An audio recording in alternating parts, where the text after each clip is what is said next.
Dans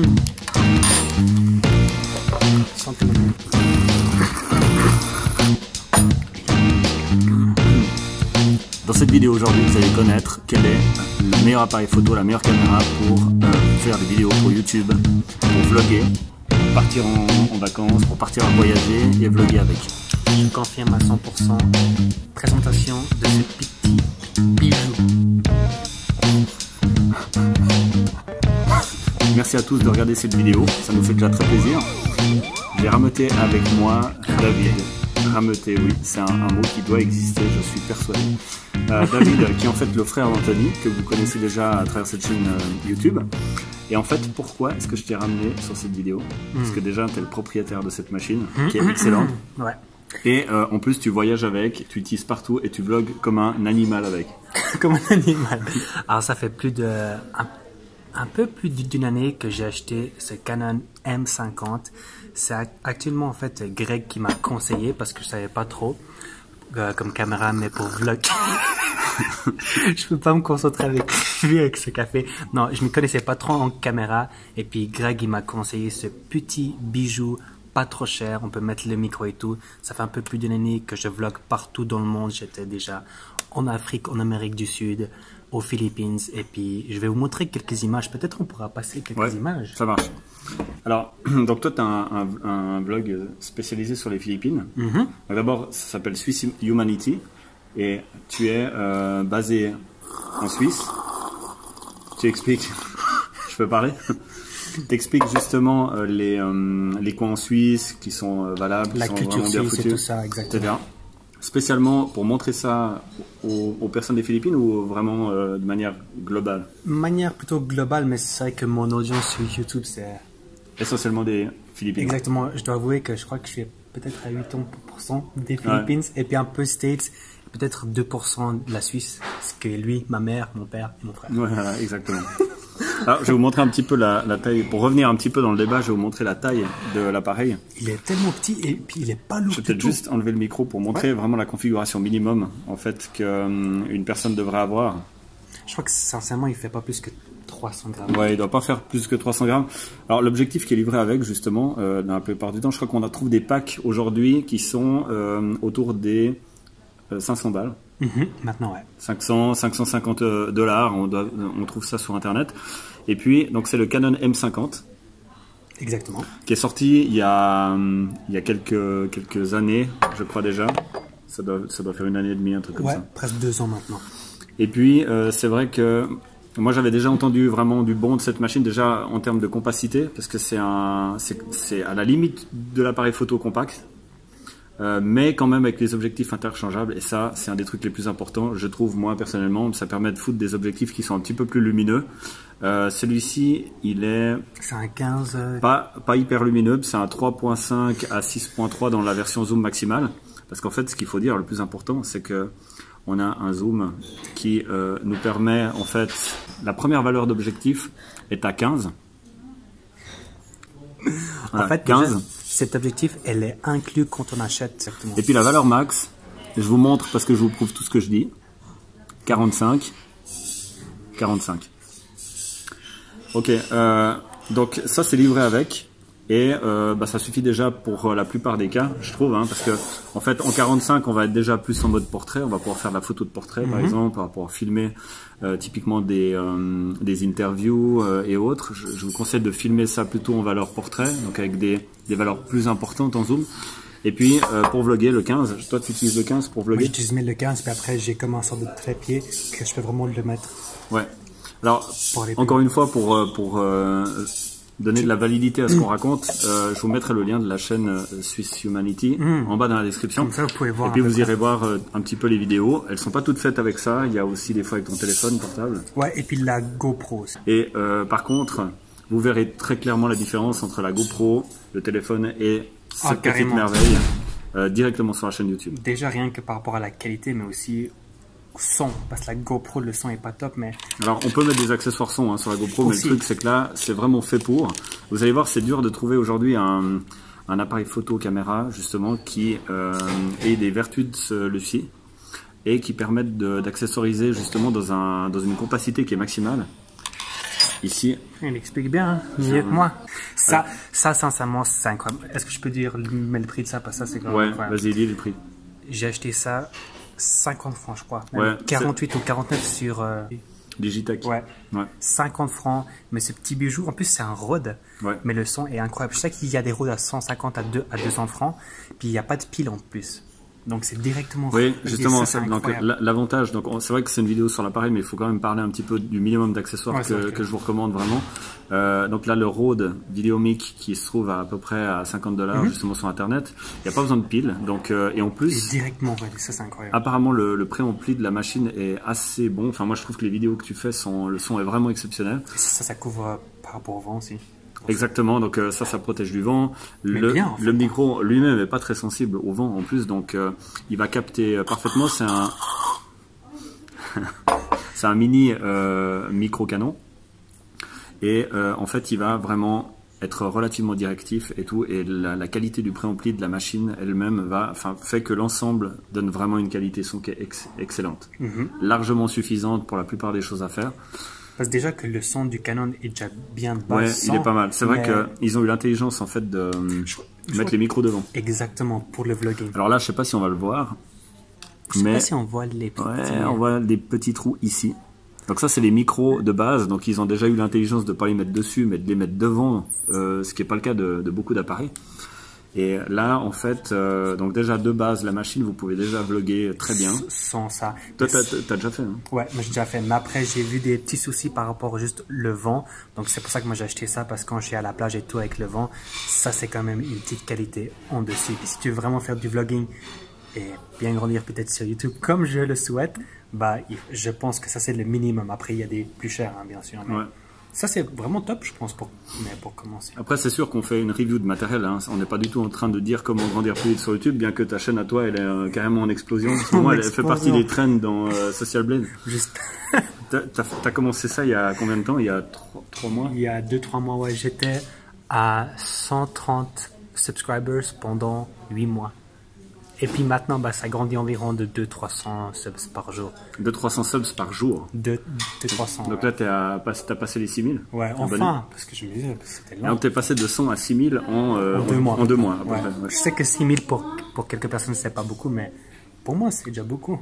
Surtout la vitesse, en fait, de croisière maintenant, qui est, comme tu dis, de 200-300 par jour, ce qui est très bien pour une petite chaîne qui a commencé. Ok, donc si on revient sur la machine, un truc qui est vraiment important et qu'on disait justement, c'est que c'est pas facile de trouver dans une même machine cette capacité d'avoir une bonne entrée prise de son, d'avoir surtout le flip screen qui change absolument tout. Ça c'est incroyable. Et donc le flip screen, je crois qu'il faut le passer comme ça, c'est une petite astuce. Ouais, en plus c'est toi qui m'avais... Ouais. Donc là, vous voyez que dans un espace relativement hyper restreint, en fait, on a sur à peu près 300-400 grammes maximum de machine, on a le flip screen pour pouvoir avoir le contrôle de ce qu'on fait. On a l'entrée son qui vient pas gêner du tout le screen, puisqu'en fait on voit pratiquement la totalité de l'image. Donc pour contrôler ce qu'on fait quand on est en train de vlogger, etc., c'est juste magnifique. On a évidemment la griffe supérieure, ce qui est, de nouveau, c'est pas dans tous les compacts. On a un porte-griffe supérieur qui permet de porter finalement le micro. Alors ça bouge un peu.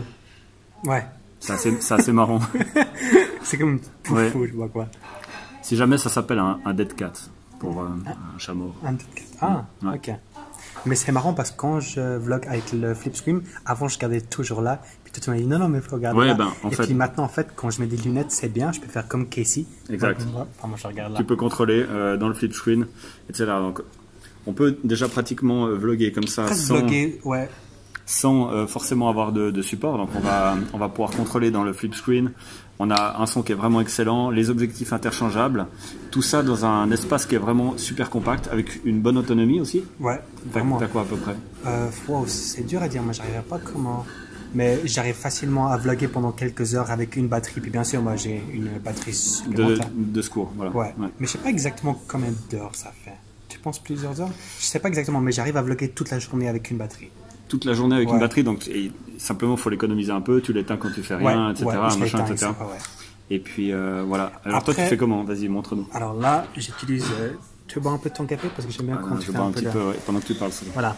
Là, j'ai ce petit trépied que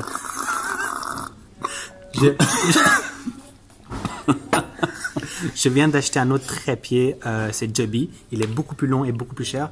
Mais celui-là, il est pas trop mal. C'est un Manfrotto. Bon, c'est la marque, mais je pense que vous avez déjà vu. C'est environ 30-40 francs. Et celui-là est pas mal pour vlogger. Hop, on attache comme ça. Et ce que j'aime bien faire, c'est... Il m'avait montré une fois, Greg. Hop, on fait comme ça. Il y a un oiseau. On peut faire comme ça. Hello guys, how's it going? Today it is a beautiful day in Switzerland. I'm with my friend Grego here. Et puis après, vous arrivez à gagner peut-être de l'argent sur YouTube un jour. Non, mais ça c'est vraiment... En plus, il est petit et pas trop cher. Donc l'avantage, c'est que vous allez effectivement l'incliner comme vous voulez. Par exemple, si vous le tenez avec la main droite, il sera incliné un peu de biais comme ça, ce qui permet d'avoir une prise qui est relativement naturelle. Voilà. Moi, je trouve vraiment bien. Et puis, en quelques fractions de secondes, pas en fractions de secondes, mais en quelques secondes, vous allez pouvoir le disposer sur une table, par exemple. Et là, l'avantage, c'est que si vous le posez sur une table, vous allez pouvoir justement l'incliner à volonté en quelques minutes et pouvoir vlogger avec une personne comme on est en train de le faire là. Actuellement, donc, que vous sachiez, on est sur un téléphone portable pour faire cette review. La qualité est vraiment bien. Hein. Ça devrait suffire. Et puis, ça nous permet de montrer justement un petit peu l'ensemble des accessoires. Et là, on voit que pour $30, ouais. $50 pour le micro, et puis à peu près 500 ouais, maintenant ils vont pour l'appareil. On a absolument tout ce qu'il faut pour pouvoir vlogger, pour pouvoir voyager. C'est incroyable. Et faire des images qui sont vraiment exceptionnelles. Parce que je vois beaucoup de vlogueurs qui ont des caméras à 2-3 000, à même 5 000 francs, mais je sais pas s'ils sont au courant de ce petit bijou à 500-600 francs. Peut-être ils disent que c'est ok, bas de gamme, c'est que 500 francs. Mais pour moi, c'est vraiment incroyable. Je pense qu'il a dû passer un petit peu inaperçu. Moi, je trouve que c'est relativement injuste vu la qualité qu'on arrive à sortir avec ça, surtout qu'on utilise un peu des luttes. Alors ça, c'est un peu la grande mode. Oh. C'est un truc que j'utilise moi personnellement depuis des années, etc. Mais que je vois que le monde du vlogging commence à découvrir un petit peu ces trucs-là. Toi, tu m'as montré de plus en plus. Bah toi, tu l'utilises pratiquement dans toutes les vidéos. Ouais, mais c'est vrai qu'au début de mes vidéos, je mettais des luttes, puis on voyait trop la différence, trop de couleurs, tu sais, c'était trop... Puis maintenant, moi, j'ai appris à régler grâce à la barre. Exactement. À la barre, on dit? Non. Tu utilises les curves pour pouvoir atténuer. Les curves, ouais. Voilà. Puis tu utilises les scopes oui, pour pouvoir régler la densité, etc. Mais enfin, je vous mettrai aussi, enfin, allez sur la chaîne simplement. Allez voir la qualité, c'est vraiment top. Et vous verrez justement la qualité de ça. Et puis si vous voulez en savoir un petit peu plus sur les luttes, vous allez les voir sur ma chaîne à moi. J'ai fait des tutoriels qui expliquent justement par rapport à ces luttes. Alors quelques points importants à ne pas oublier. Elle a un petit détail, un petit souci pour ça. Un petit désavantage, ouais. C'est qu'en fait, quand on filme en 4K, ça crop.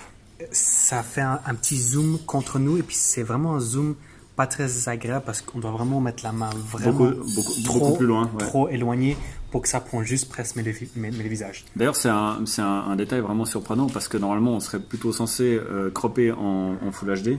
Puis avoir le plein format en 4K, c'est vraiment inhabituel. Et enfin, en tout cas de mon expérience, vous direz dans les commentaires si vous avez d'autres machines, si vous connaissez d'autres machines qui font ça. Mais effectivement, pour vlogger, le 4K, je le trouve pratiquement impraticable. Enfin, c'est très difficile de faire. Et de toute façon, je vous déconseille de faire du 4K, surtout pour du vlog.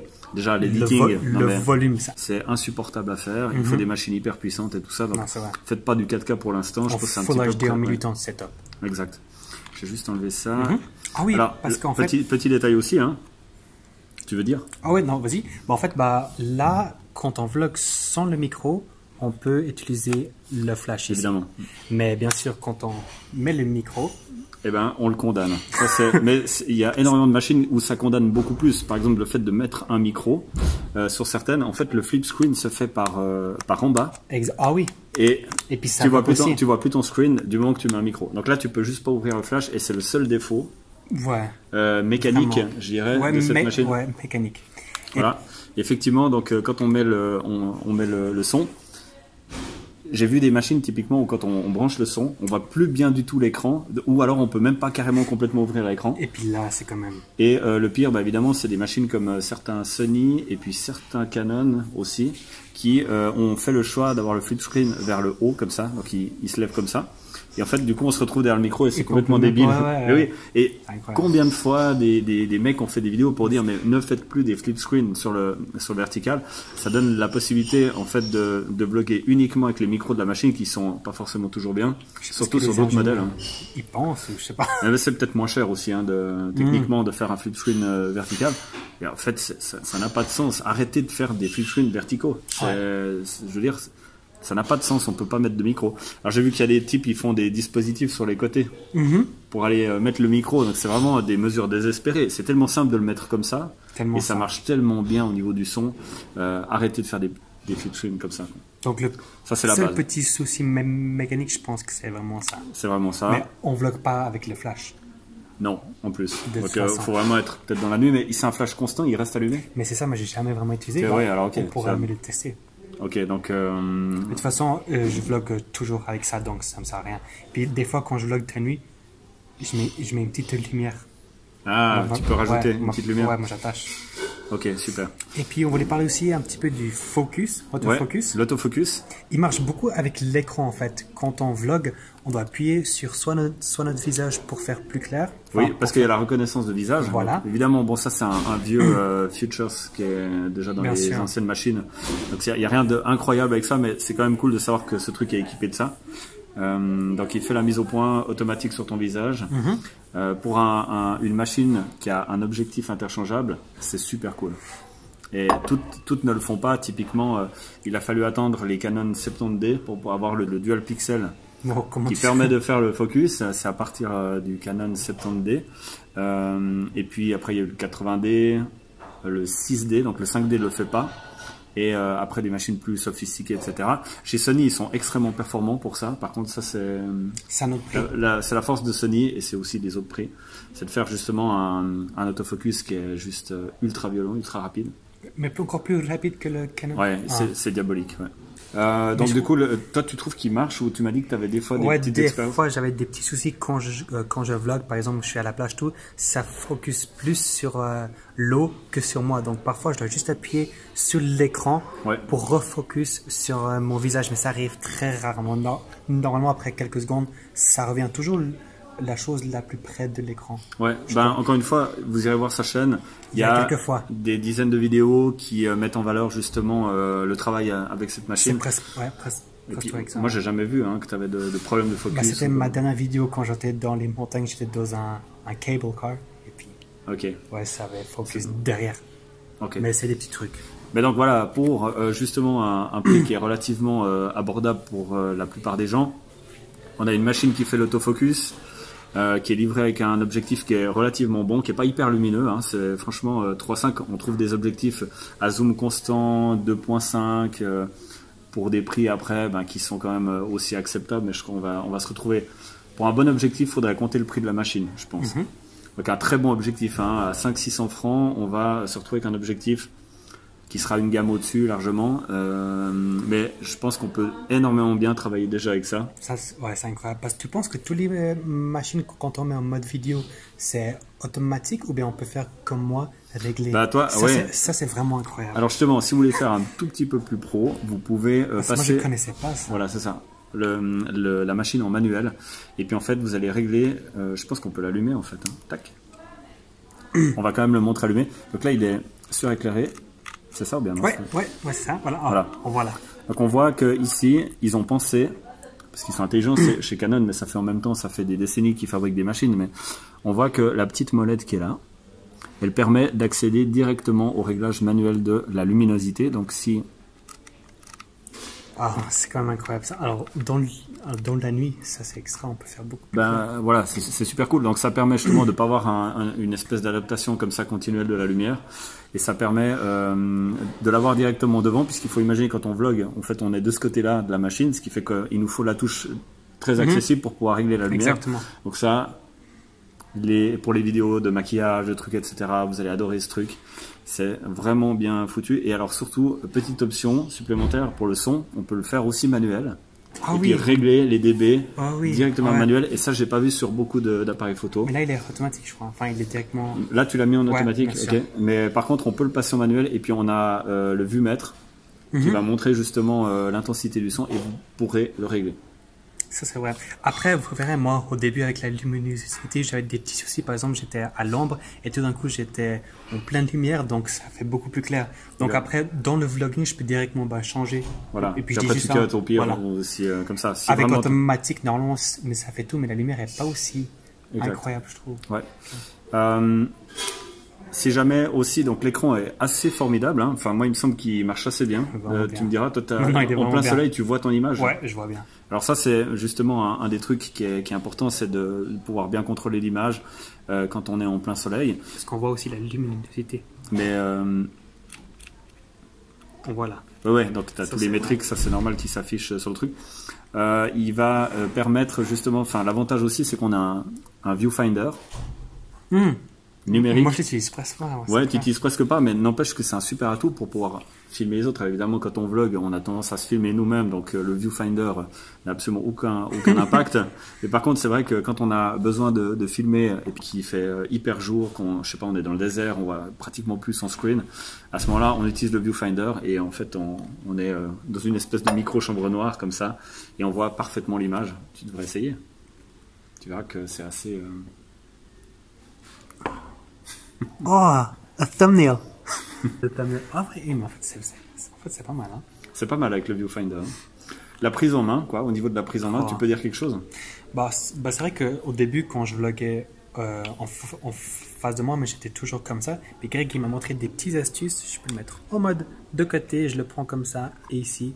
Puis comme ça fait beaucoup plus smooth. Oui, parce que tu peux utiliser aussi la mise au point manuelle. Hein. Là, il est en automatique, il marche très bien, mais tu peux très bien utiliser la mise au point manuelle. En manuel. Bah ouais, tu peux utiliser la mise au point manuel. Parfois dans les reviews, on apprend des choses. Il faut régler dans les menus en fait pour lui dire qu'il arrête de faire la mise au point automatique. Et après, tu peux faire tout à fait la mise au point manuelle si tu veux faire tu veux être sûr. Surtout que ça pompe pas justement si tu le poses sur une table. Okay.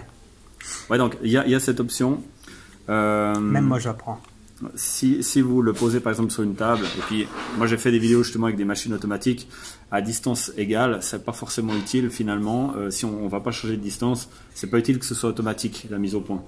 C'est mieux que ce soit manuel. Donc en fait tu règles une bonne fois pour toutes la mise au point et l'appareil va pas bouger justement et ce sera propre. Tu pourras me montrer ça. Je te montrerai tout à l'heure.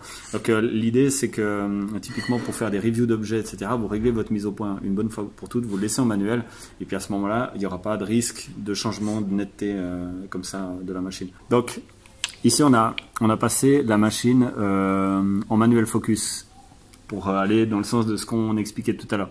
Et en fait on a deux bagues sur l'objectif, celle du zoom et celle de la mise au point, au bout, comme ça, simplement.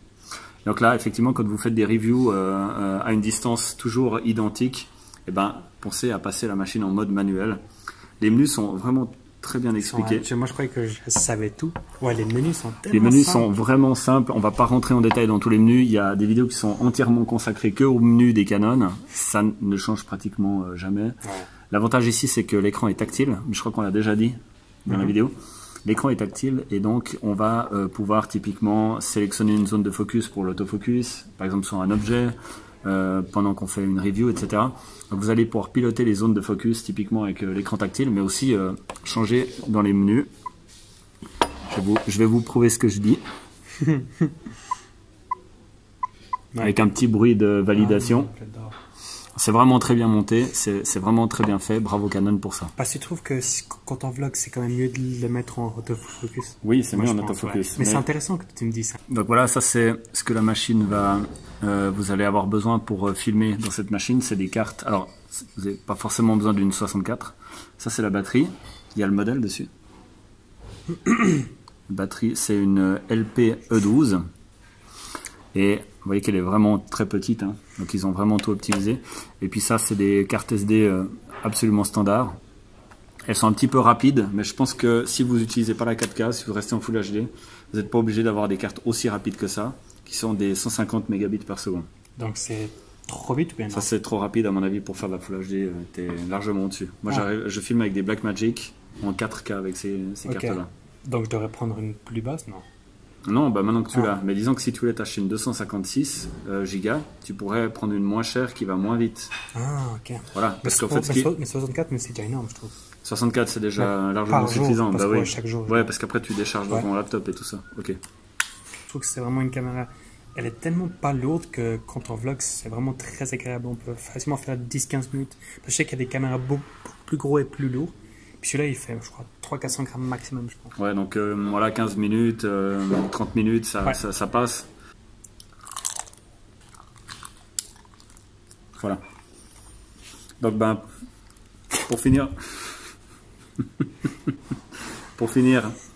voyez que cette caméra est vraiment très petite, très compacte, relativement professionnelle. Elle a des objectifs interchangeables. Elle a une bonne durée de vie des batteries. Tu peux arrêter ton cirque, s'il te plaît, pendant ma vidéo, s'il te plaît. Et elle est équipée d'un viewfinder, d'un écran tactile, escamotable, qui permet de bien contrôler en vloguant. Elle est dotée de la fonction d'autofocus. Et je pense que c'est relativement rare à un prix pareil de trouver ça sur internet. Voilà. Je confirme. Tu peux faire toutes les commodités, typiquement de s'abonner, de mettre des pouces bleus. Ouais, s'il vous plaît. Est-ce que c'est possible de mettre un petit pouce bleu si vous avez aimé? Don't forget to comment, to share this video, and to subscribe and hit the bell. Parce qu'il y a un petit update de YouTube. Maintenant, il faut juste appuyer sur la petite cloche et mettre all. Tout recevoir. Voilà, parce qu'en fait, toutes les prochaines vidéos seront aussi excellentes que celle-là, normalement. On va faire notre mieux. Et puis, donc, pensez à vous abonner si vous avez aimé, à partager et à mettre un petit pouce bleu, c'est très gentil. Je l'ai dit en français parce que tu l'as dit à moitié en anglais. Ouais, pardon. Tout le monde n'aura pas compris. Mais je suis sûr qu'il à fond. Peut-être. Merci d'avoir suivi jusqu'au bout, pour ceux qui ont suivi jusqu'au bout. Et puis, je vous retrouve dans une prochaine vidéo. À tout bientôt, mes amis. Prenez soin de vous.